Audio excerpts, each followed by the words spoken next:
So, hi, I'm back again, and today is going to be another video about my electric car, the Nissan Leaf from 2015 that I still own.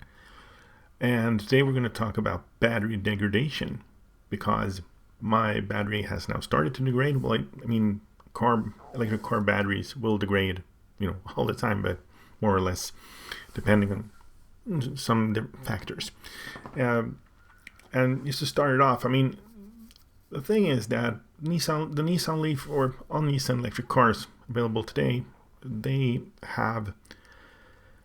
don't have any cooling or heating of the battery, so you can't really control the temperature of the battery, because the simple part of it is that heat will degrade the battery faster. And when you discharge the battery, so when you drive the car, the battery takes energy and drives the car, and therefore it creates heat, and that heat will degrade the battery in different speeds. So like if you live in a very hot climate, like let's say in the United States, in Arizona or whatever, then your battery will degrade a lot faster than, for example, me that live in Sweden, in the northern parts of the world. So we have decent low temperatures here.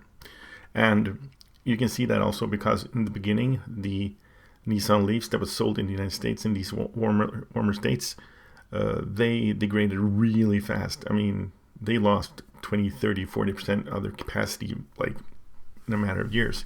So in those areas around the world where it's very hot, Nissan actually started to sell the cars with a pack called the Lizard Pack. I don't know exactly what it was, but it was some kind of insulation around the pack so it wouldn't be heated up by the environment as quickly. And so, but the Nissan Leaf and Nissan's cars, they don't have any what usually is called a battery management system, or they have a BMS, but they don't have a thermal management system.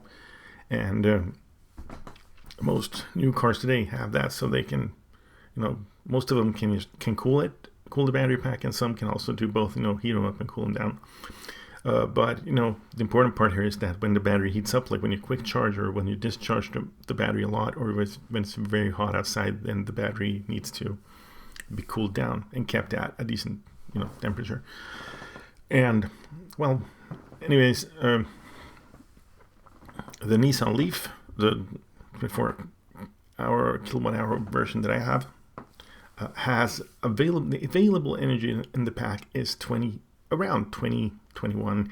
It's been debated over the years, but let's say around 20 kilowatt hours available, just to make it easy. The remaining 4 is a buffer, because batteries in electric cars don't fare very well if you could charge them to 100% totally full, and especially if you can't discharge them to 0, then they'll basically die.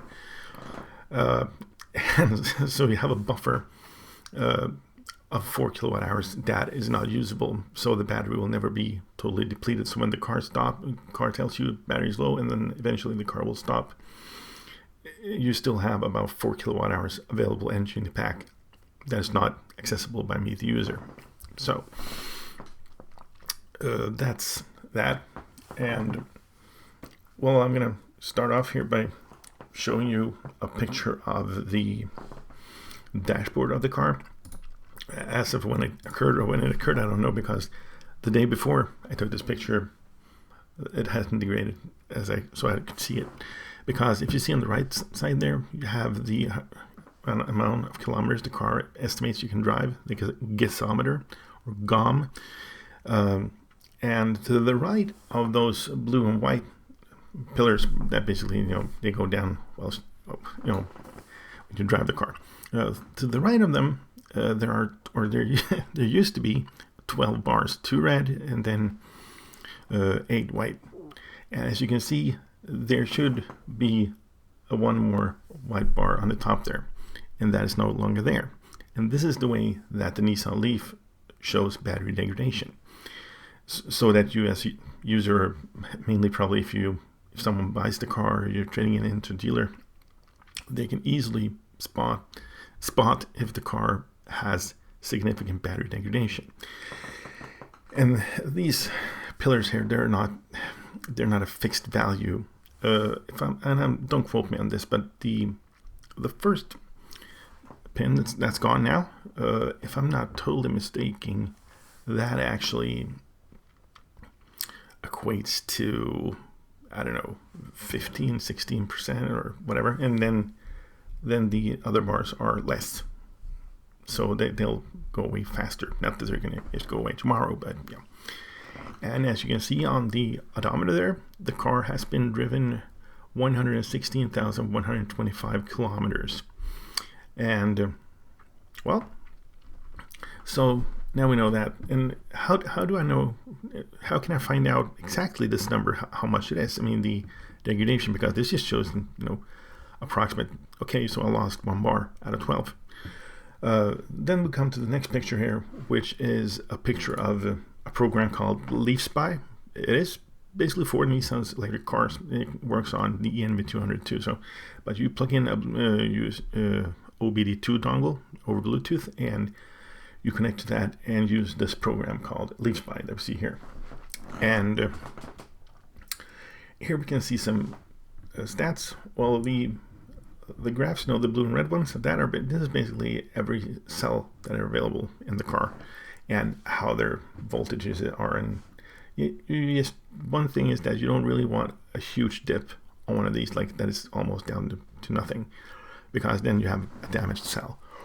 But that's not really the important part here. If you look up on the top there, we see a value called SOH, or state of health, as it's called. And this is what the car's BMS battery management system reports.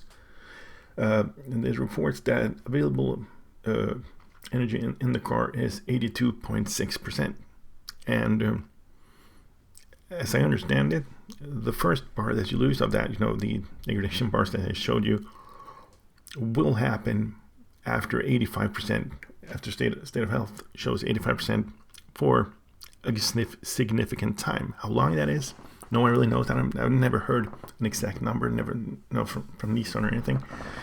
But once the state of health goes under 85%, you know that it's coming. The thing that bothers me a little bit here is that, like a week ago, this number here, that's now 82.6%, showed like 85.3 or something, and it shouldn't degrade that fast. But that's also a thing. If you were to quick charge or rapid charge this car, on a fast charger, the state of health would go up. It could go up as high as 90% or a little bit over, because you're putting in energy so fast in the battery pack so that it actually just jumps basically. But it will come down rather quickly again. But anyway, so this is the degradation of the battery. So it has lost 17.4% of the available energy from the beginning, because as you remember, when the state of health says 100%, that is still just around 20 kilowatt hours available, not the 24 that the car is advertised as 24. It says that it's a 24 kilowatt hour model, and then Nissan had a 30 kilowatt model, and the 30 kilowatt model has about 26 kilowatt hours available. So they still have the buffer there, and they have that on all their cars. Their 40 kilowatt version has like 36-ish kilowatt hours available. Their 62 has 57, I think 58, somewhere around there.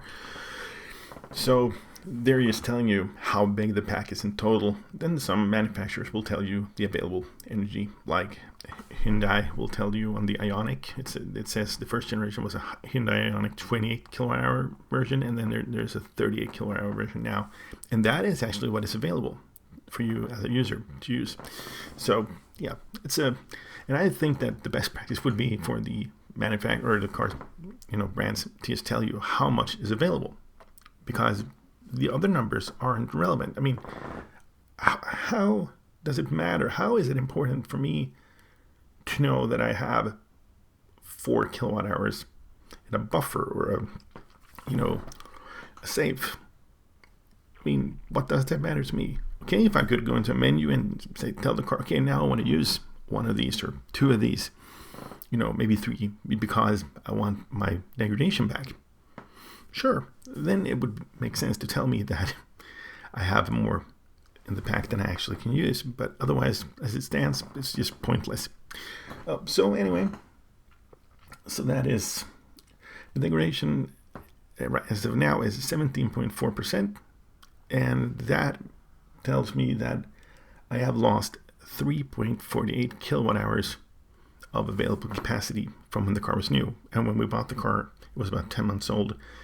It had been driven about 20,000 kilometers. So, the degradation on the car at that point wasn't really bad. And it took a while before I got lease by, so I don't really know the numbers around there when we got the car. But so how much is that? Well, let's assume that the car will use, and if you take an average, it will use, 1.5 kilowatt hours to go 10 kilometers. So 10, 20, a little bit over 20 kilometers from when the battery was full has been lost.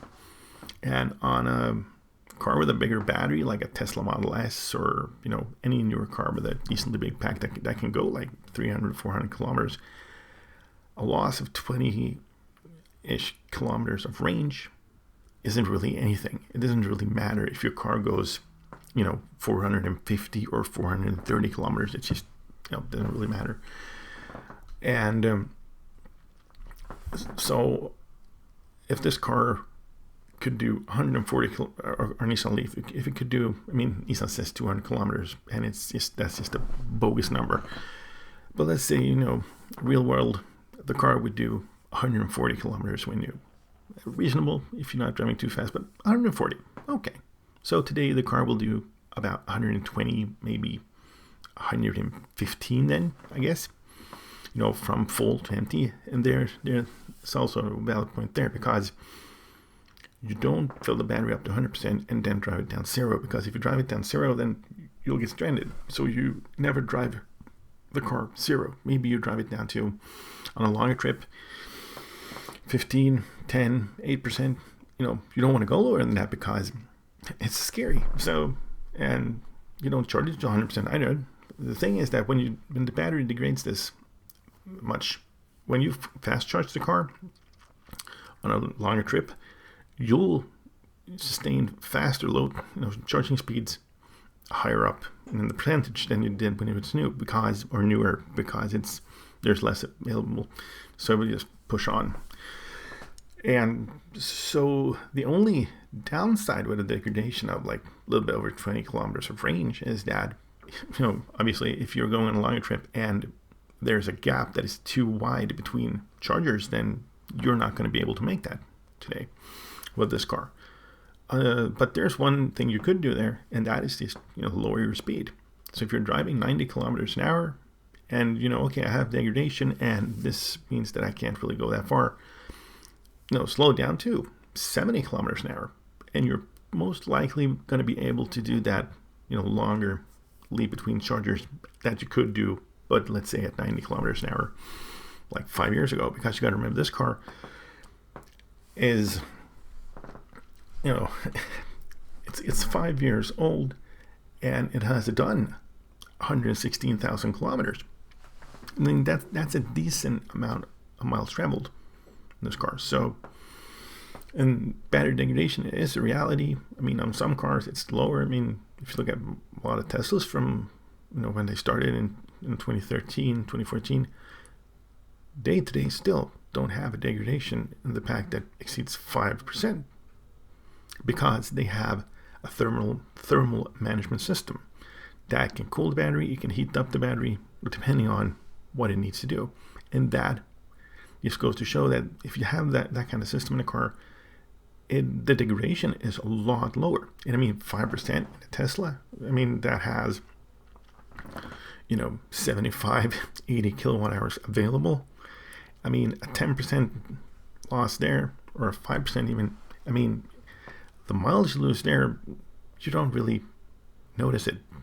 But in a car from the beginning, a relatively short range, any degradation will be noticeable, especially like if in our car that you have a degradation of about 17.5%, then you'll notice it on longer trips. But apart from that, I mean, it's not a problem. I mean, there are sites there are places today where you can actually buy or get a bit newer battery replacement, so you can get a 40 kilowatt Nissan Leaf battery into my car, or 62 even, if I wanted to. There are companies that will do that for you. Nissan won't do it, but there are companies that will do it. So if I wanted in the future to upgrade my battery pack to a bigger one because I wanted more range, or I want the same range that I had when the car was new, then that is doable. I mean, to get a 40 kilowatt hour battery pack into my car will cost me about 5,000 euros. So that's not a bad investment if I'm planning on keeping the car for a long time. So, and that was probably everything for now. And if anything else happens when it comes to the degradation or anything else, I'll be sure to get back to you. But that's all for now, and goodbye.